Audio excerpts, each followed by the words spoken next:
Ben mordía su burrito y me miraba con ese gesto sereno, casi paternal, que tanto conocía. Si ese novio tuyo no sabe valorarte, es problema suyo. Te lo repito, es un tonto.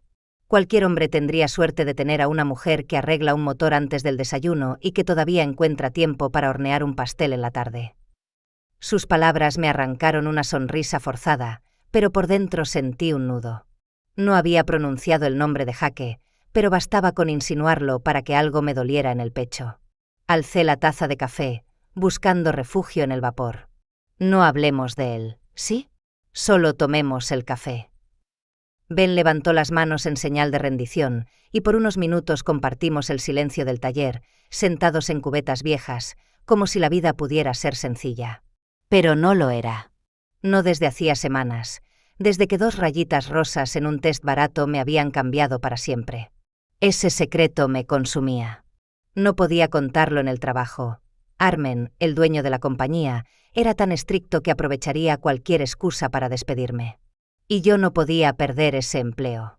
Tenía cuentas atrasadas, apenas un colchón de ahorros, y ahora, un bebé creciendo dentro de mí, quisiera o no.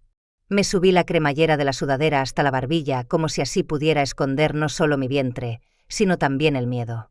Mientras las voces de los mecánicos resonaban a lo lejos, mi mente se escapó atrás, mucho más atrás. A Fort Collins, el pequeño pueblo donde nací. Mi madre murió cuando yo tenía apenas 5 años, insuficiencia renal, rápida y cruel. De mi padre nunca supe nada. Así que me quedé con el abuelo Hank Bennett, un hombre de manos curtidas por el trabajo en la granja, silencioso pero con un corazón enorme.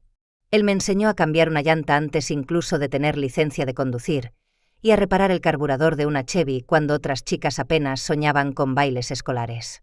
Cuida tus propias ruedas, niña, me repetía, y nadie podrá decirte a dónde ir ni a dónde no. Tal vez por eso, apenas me gradué del instituto, empaqué una maleta y me marché a Denver. Creí que podía llegar a cualquier parte. La ciudad me recibió con su ruido, sus luces y un trabajo mal pagado en un diner grasiento, donde la ropa olía a fritura día y noche. Aún así, era independencia. Y allí, entre mesas pegajosas y tazas de café interminables, conocí a Jake Miller. Entraba todos los días al mediodía, pedía lo mismo, café negro y un sándwich de pavo. Al principio apenas me miraba, parecía tímido. Con el tiempo descubrí sus miradas largas, la sonrisa que insinuaba que yo era la verdadera razón de su visita.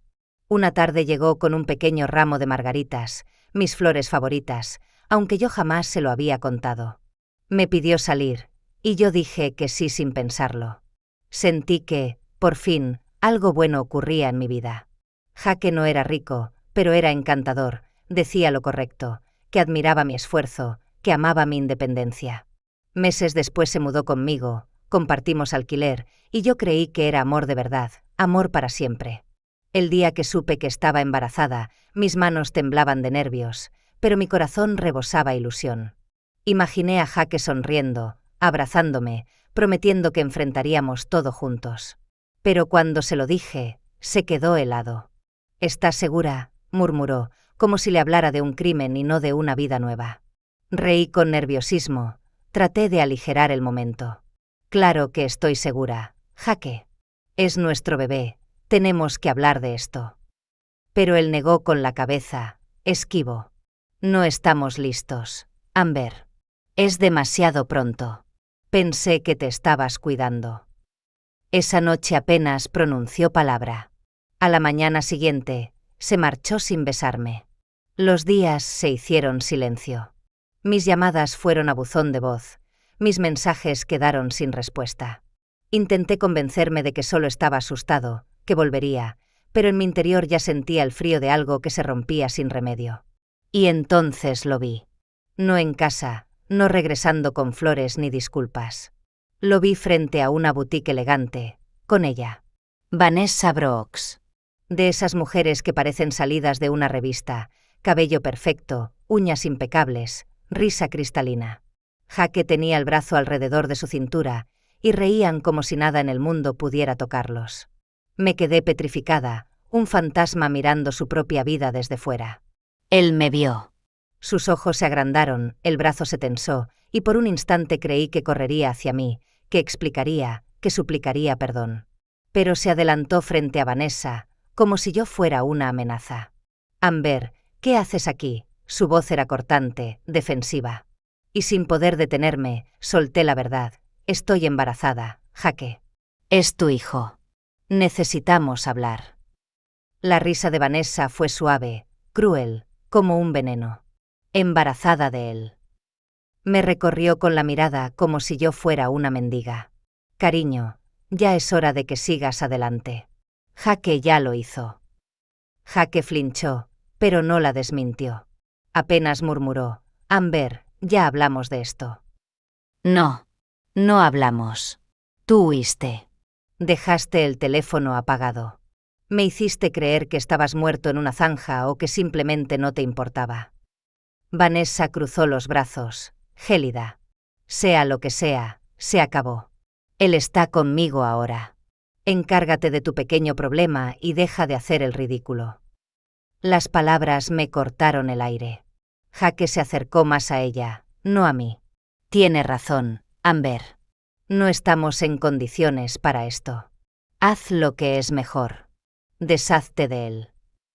Ese deshazte de él me atravesó más hondo que cualquier golpe. El hombre al que había confiado mi corazón, mi hogar, mi futuro, ahora me pedía borrar lo único que me quedaba de nuestra historia.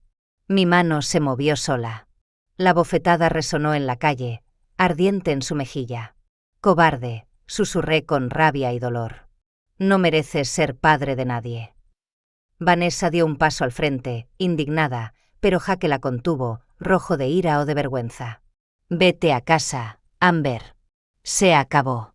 Esa fantasía tuya terminó». No recuerdo cómo llegué a casa esa noche. Solo recuerdo el suelo frío del baño, mis rodillas recogidas contra el pecho, el llanto desgarrando la garganta. Pensé en llamar a una clínica, incluso marqué el número. Pero al posar la mano sobre mi vientre susurré entre sollozos: «Lo siento, no puedo perderte también». En ese instante, entre lágrimas y abandono, tomé la primera decisión que cambiaría todo: mantener a mi hijo, aunque el mundo me hubiera dado la espalda. Los días después de aquel encuentro fueron un desierto sin horizonte. Apenas comía, apenas dormía. La idea de interrumpir el embarazo se repetía como un eco en mi cabeza. Una noche incluso marqué el número de la clínica y lo sostuve entre los dedos, como si ese gesto pudiera devolverme el control sobre una vida que se me escapaba. Pero entonces ponía la mano sobre mi vientre y sentía que había algo allí, algo mío, algo que no merecía ser castigado por la cobardía de Jake. Y llorando, agotada, me prometía en voz baja: «No, no voy a perderte también». Las horas pasaban lentas, llenas de silencio y miedo. Hasta que una noche alguien golpeó mi puerta. Era Ben. Yo abrí con el maquillaje corrido y los ojos hinchados. Al verme, él frunció el ceño, preocupado. «Demonios, Amber, ven, siéntate». Me llevó al sofá, y por primera vez en semanas, conté todo. Conté cómo Jake se había marchado, cómo Vanessa me había humillado, cómo estaba sola y sin un plan. Ben escuchó sin interrumpir. Su esposa, Carla, se sentó a mi lado, me tomó la mano con ternura y me dijo: «Cariño, no dejes que ese hombre defina tu vida. Tú eres más fuerte que esto. No estás sola». Sentí que algo se quebraba por dentro, pero no en un mal sentido. Era como si la coraza de dolor se agrietara y por fin dejara entrar un poco de luz. Esa misma noche cené con ellos. Carla me preparó un plato de sopa caliente y Ben, con su humor áspero, me arrancó una sonrisa. Al volver a mi apartamento, encontré un plato de panqueques en la puerta con una nota escrita por Carla: «Lo lograrás». Lloré de nuevo, pero esta vez las lágrimas eran distintas, menos amargas. Días después, durante otra cena en su casa, Ben me miró serio y dijo: «Amber, ¿alguna vez pensaste en conducir un taxi? Estamos cortos de choferes en la compañía. El trabajo es duro, pero el pago es estable. Tú conoces los coches mejor que nadie. Serías buena en esto». Al principio me reí incrédula. «¿Yo?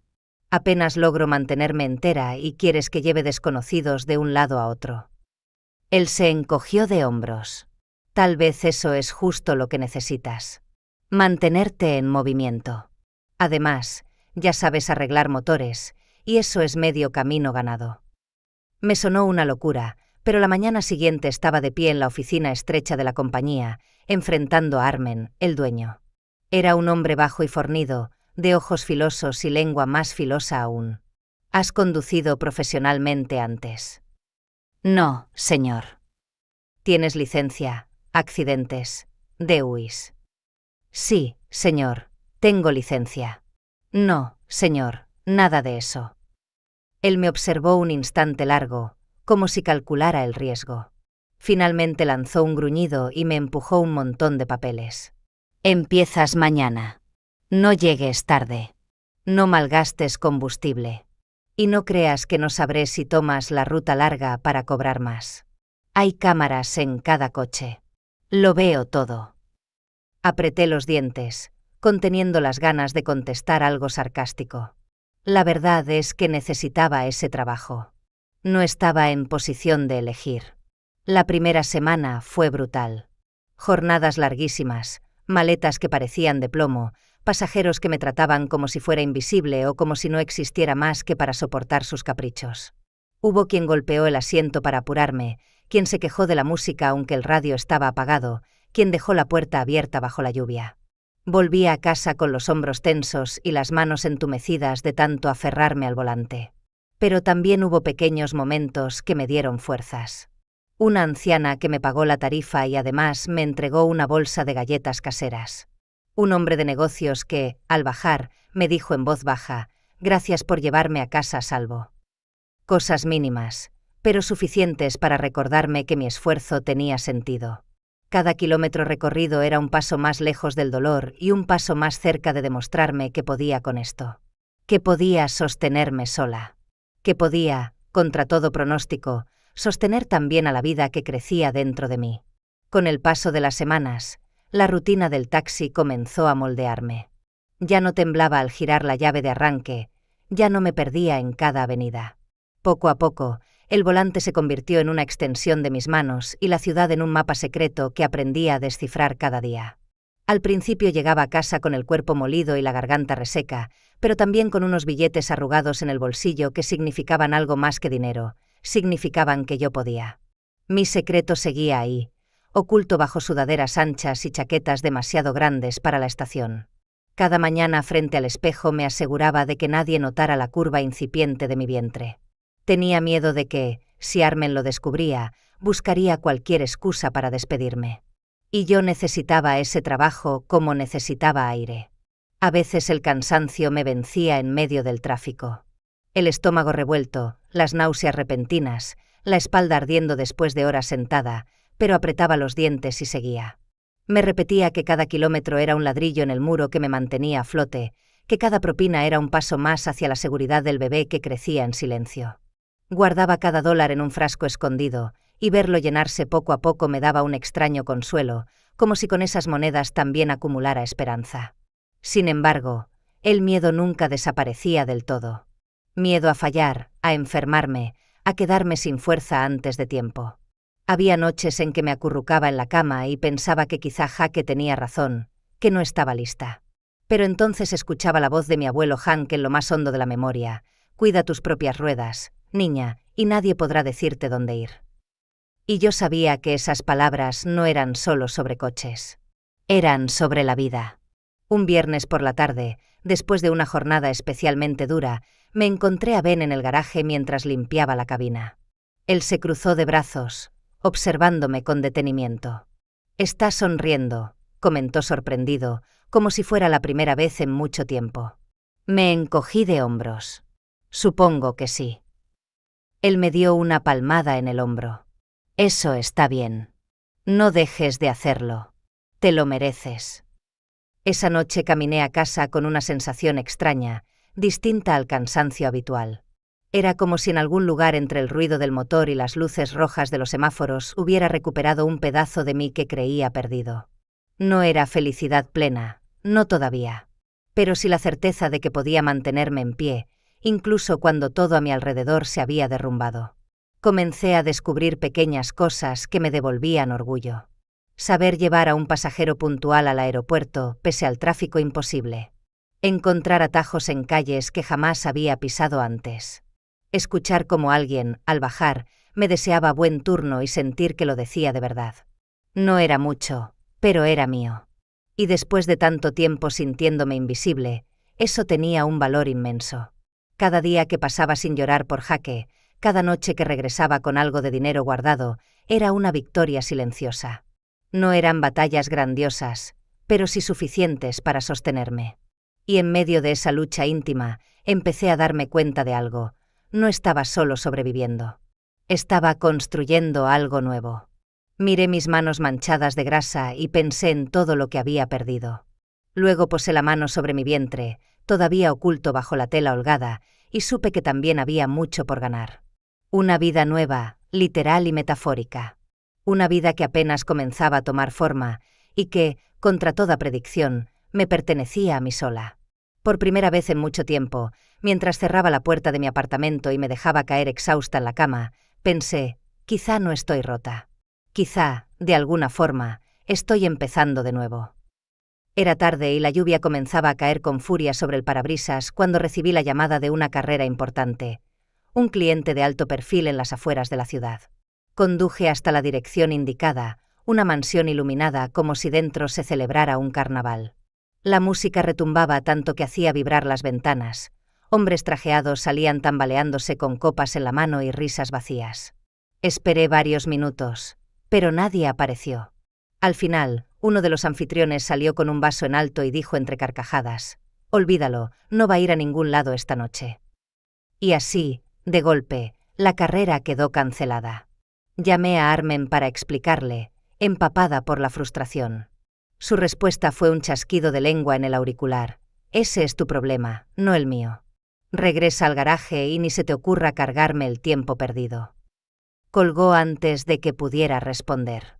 Cerré los dedos sobre el volante hasta que los nudillos se me pusieron blancos. No era mi culpa, pero de todos modos me costaría dinero. Giré el coche hacia la ciudad, la lluvia marcando un ritmo constante contra el cristal. Fue entonces cuando lo vi. Al principio pensé que era un animal, una sombra tambaleándose desde la línea de árboles hacia el asfalto.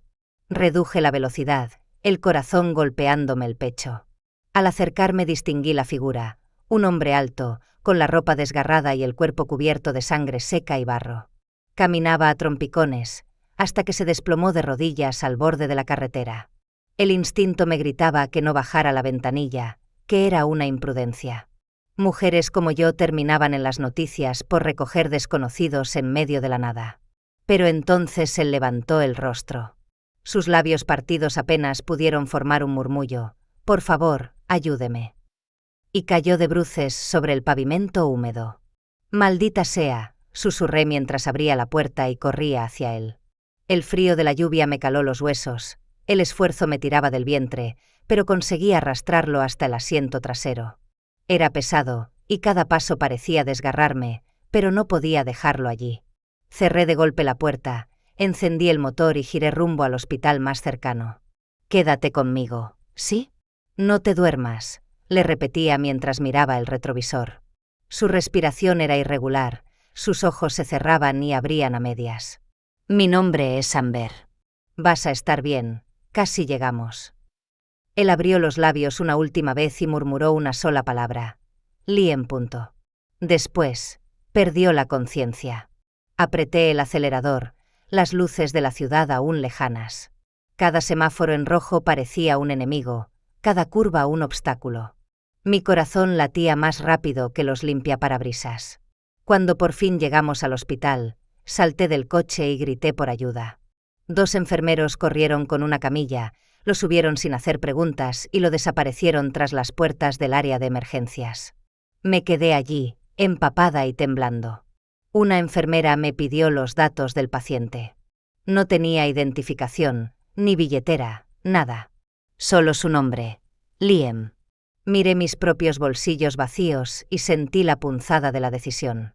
Asentí con la voz quebrada: «Yo cubriré el ingreso». Firmé con mi nombre y entregué lo poco que tenía de ahorros. Era lo correcto, aunque significara arriesgar lo poco que me sostenía.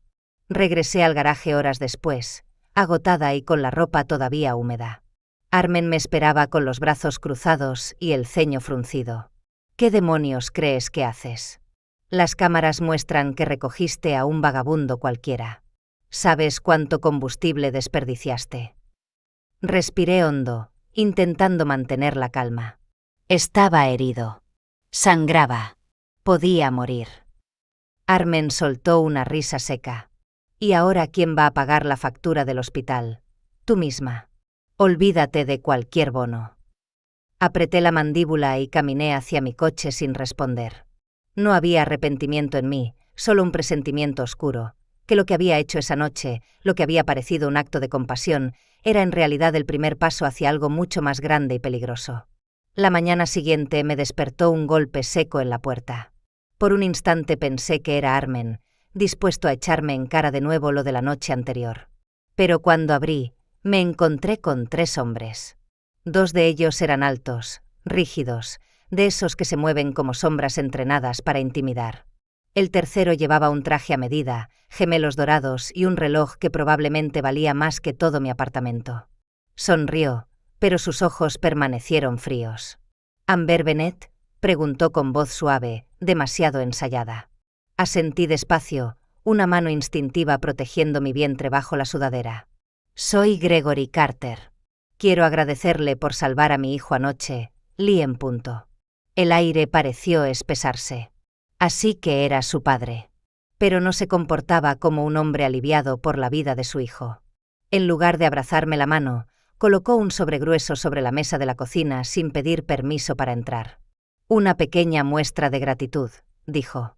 Miré el sobre. No lo toqué. Su presencia imponía tanto como su silencio. «¿Está bien, Liam?», pregunté con cautela. Gregory sonrió otra vez, esa sonrisa demasiado perfecta para ser sincera. «Se está recuperando. Nada de qué preocuparse». Hizo una pausa y ladeó la cabeza. Aunque, a veces, después de un trauma, los pacientes dicen cosas raras, no habrá mencionado nada extraño durante el trayecto, ¿verdad? La pregunta me heló la sangre. Recordé claramente la palabra que Liam había susurrado antes de desvanecerse, su propio nombre. Nada más. Pero el modo en que Gregory la formuló encendió todas mis alarmas. Tragué saliva. «No», apenas murmuró. Estaba demasiado débil. «Bien». Gregory cerró el sobre con la palma de la mano y lo empujó más cerca de mí. «Entonces, dejemos las cosas así». Dio media vuelta, seguido por sus guardaespaldas, y salió como si la visita no hubiera sido más que un trámite de negocios. Cuando la puerta se cerró, mis piernas temblaban. Abrí el sobre con manos inseguras y vi fajos de billetes, más dinero del que había tenido jamás entre mis dedos. No era gratitud. Era un soborno. Un recordatorio silencioso de que debía callar.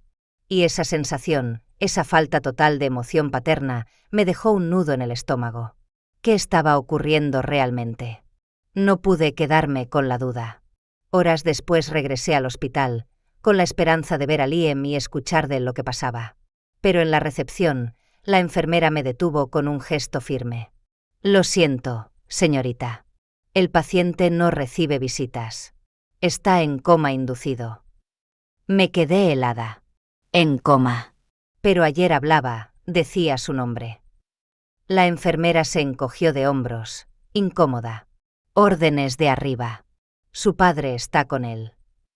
Me alejé, aturdida, hasta que una voz suave me alcanzó en el pasillo. «Espere, usted es la conductora que lo trajo». Me giré. Una joven enfermera, con la placa que decía Grace Moore, me hacía señas nerviosamente. Me condujo a un pequeño cuarto de suministros y cerró la puerta. Su rostro estaba pálido, pero decidido. «Él no está en coma», susurró. Sentí que el suelo se me movía. «¿Cómo que no?» Grace miró hacia la puerta antes de continuar. «Lo están sedando. Dosis fuertes, goteros constantes. No quieren que despierte». Escuché a Gregory Carter pagarle al jefe de medicina para mantenerlo inconsciente hasta nuevo aviso. «Eso no es cuidado médico. Es otra cosa». El corazón me retumbaba en los oídos. ¿Pero por qué? Es su familia. Ella negó lentamente. No lo sé, pero estoy segura de algo. Si no hacemos nada, Liam nunca abrirá los ojos.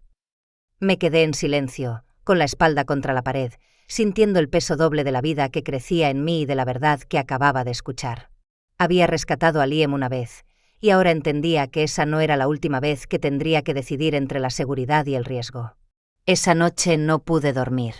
Me revolvía en la cama, escuchando el eco de las palabras de Grace: si no hacemos nada, Liam nunca abrirá los ojos. Cerraba los ojos y volvía a ver su rostro ensangrentado sobre el asfalto, sus labios agrietados murmurando apenas: «Please, help me». ¿Cómo podía olvidarlo? Me abracé el vientre, como buscando fuerza en la pequeña vida que crecía en silencio. Estaba embarazada. Tenía miedo. Todo en mí gritaba que debía mantenerme al margen, protegerme.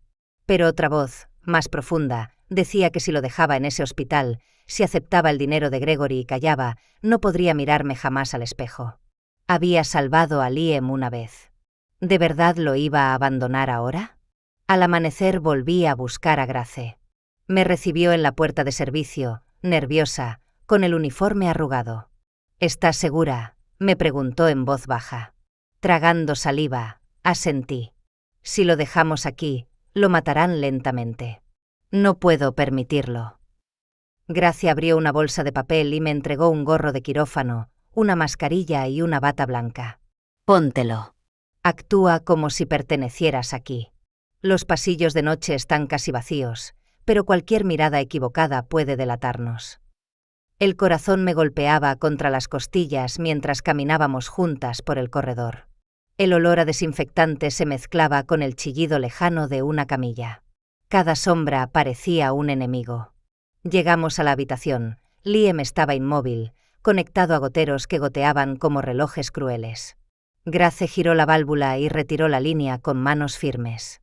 Tardará en reaccionar, pero debemos moverlo ya.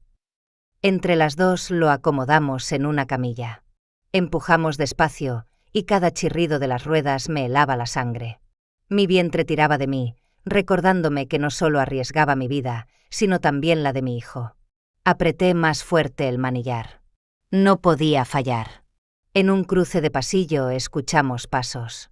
Contuve la respiración mientras un médico pasó de largo sin siquiera mirarnos. Seguí empujando, el sudor resbalando por mi frente bajo la mascarilla. Cuando por fin alcanzamos la salida trasera, sentí que las piernas me temblaban. Abrí la puerta con el hombro y la lluvia nocturna nos recibió como una bendición. Entre jadeos, lo trasladamos al asiento trasero de mi taxi. Grace me entregó una pequeña bolsa con frascos y sobres. Antibióticos, analgésicos, electrolitos. Las instrucciones están dentro. Llévalo a un lugar seguro. Manténlo con vida. Me miró con ojos húmedos. Confío en ti. Y desapareció de nuevo en la oscuridad del hospital. El trayecto hasta mi apartamento fue eterno. Liam se agitaba apenas, murmurando incoherencias.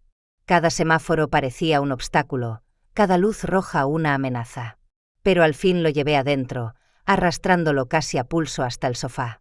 Le acomodé una manta encima y esperé. Horas después, un quejido me sacó del letargo. Liam abrió lentamente los ojos, confuso, la respiración entrecortada. ¿Dónde estoy? Me incliné hacia él. A salvo. En mi casa. Estás a salvo ahora. Intentó incorporarse, pero un dolor agudo lo obligó a sostenerse las costillas. Sus ojos, aunque débiles, brillaban con lucidez.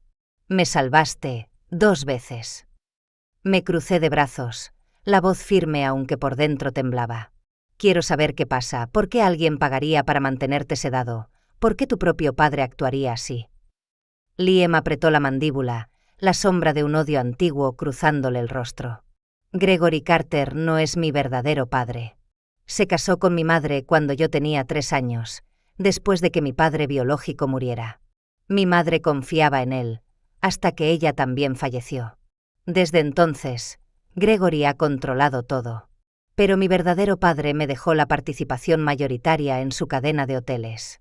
No puedo acceder a ella hasta cumplir 25. Eso será la próxima semana. Sus ojos se nublaron de cansancio, pero siguió. Gregory lo quiere todo. Me presionó para que firmara los papeles y renunciara. Cuando me negué, mandó a sus hombres.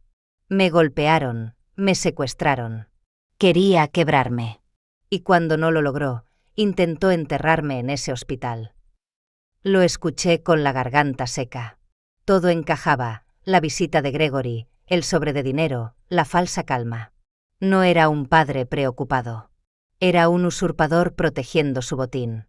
Lo miré, medio roto en mi sofá, y sentí que la historia de ambos se cruzaba en ese instante. Yo también sabía lo que era ser abandonada, ser tratada como un estorbo. Y en ese espejo vi una certeza: no lo dejaría caer. Entonces no volverás allí, dije con firmeza. No mientras yo respire. Por primera vez, vi en sus ojos algo más que dolor. Vi esperanza. La mañana siguiente encontré a Liam sentado en mi sofá, pálido, con un brazo apretado contra las costillas. Sus ojos, sin embargo, tenían una claridad que no había visto antes. Amber, dijo con voz baja pero firme, no puedo seguir escondiéndome. Gregory no se detendrá. La única manera es enfrentarlo. Me senté frente a él con una taza de té caliente entre las manos. ¿Y cómo piensas hacerlo? Ese hombre tiene dinero, contactos, hasta compró médicos para mantenerte inconsciente. Liam asintió despacio. Por eso debemos ir a la fiscalía. Contarlo todo. No solo lo que me hizo, sino todo lo que ha manipulado durante años. Si sigo huyendo, ganará. Y si me quedo callado, será como rendirme. Lo miré un largo rato. Mi instinto era protegerlo, protegerme a mí misma y al bebé que llevaba dentro. Pero algo en mí también comprendía que esconderse no era vida. Apreté su mano y respondí: entonces vamos juntos. No estás solo en esto. Esa misma tarde entramos en la oficina del fiscal del distrito. El edificio parecía aún más intimidante con Liam tambaleándose a mi lado, vendajes visibles bajo la camisa. Todos se giraron a mirarnos, la mujer embarazada sosteniendo al joven heredero que muchos daban por desaparecido. Un asistente nos condujo a una sala de conferencias. Allí, bajo juramento, Liam comenzó a hablar. Su voz temblaba al principio, pero pronto se afianzó. Relató cómo Gregory lo había presionado para firmar documentos falsos, cómo lo secuestraron cuando se negó, cómo lo golpearon y lo abandonaron medio muerto. Describió las drogas, el hospital, los sobornos al jefe de medicina. Cada palabra caía como un ladrillo en la mesa del fiscal, construyendo un muro imposible de ignorar. Yo asentía, completaba los huecos con mi testimonio. El hombre ensangrentado que encontré en la carretera, la visita fría de Gregory con un sobre lleno de dinero. El fiscal, un hombre de rostro severo, nos escuchaba sin parpadear, anotando cada detalle. Cuando terminamos, se inclinó hacia adelante. Esto es serio. Muy serio. Si lo que dicen se confirma, no solo hablamos de intento de homicidio, sino de fraude corporativo a gran escala. Sus palabras me hicieron estremecer. Habíamos abierto una caja que ya no se podía cerrar. Los días siguientes fueron un torbellino. Detectives visitaron mi apartamento, revisaron el sobre de dinero, rastrearon las llamadas. Entrevistaron al personal del hospital. Y, para mi sorpresa, los hilos comenzaron a desenredarse rápido. Una enfermera confesó haber recibido órdenes directas de mantener a Liam sedado. Un administrador entregó registros financieros sospechosos. Poco a poco, la imagen del magnate intocable empezó a agrietarse. Una semana después, la noticia estalló en todos los canales. Cámaras frente al tribunal, micrófonos alzados como lanzas. Yo estaba allí cuando lo sacaron esposado. Gregory Carter, impecable incluso en la derrota, trataba de mantener la compostura, pero la furia se le escapaba por cada poro. Al cruzar el estacionamiento, sus ojos se clavaron en los míos. Se inclinó hacia adelante, con voz apenas audible sobre el griterío de los reporteros. Esto no ha terminado, chica. Arruinaste todo. Por un instante sentí que el viejo miedo quería arrastrarme de nuevo, pero ya no era la misma mujer que lloraba en el suelo de un baño. Me quedé erguida, una mano instintivamente sobre mi vientre, y le devolví la mirada con firmeza. Tú solo te lo arruinaste, pensé, sin necesidad de pronunciarlo en voz alta. Las cámaras captaron cada segundo. Los noticieros repitieron una y otra vez la imagen del poderoso empresario, reducido a un hombre esposado y vociferante. La opinión pública devoró la historia, el heredero casi asesinado por su propio padrastro para robarle la herencia. Los aliados de Gregory desaparecieron como humo, sus negocios comenzaron a desplomarse. Y mientras el mundo comentaba su caída, yo sentía algo mucho más íntimo. Por primera vez desde que Jaque me abandonó, el miedo dejó de ser mi sombra constante. No porque el peligro hubiera desaparecido, sino porque ya no estaba sola enfrentándolo. Habíamos dicho la verdad. Y esa verdad, por fin, tenía peso suficiente para sostenernos. Las semanas que siguieron a la caída de Gregory fueron un respiro inesperado. Por primera vez en mucho tiempo, el miedo no dictaba cada uno de mis pasos.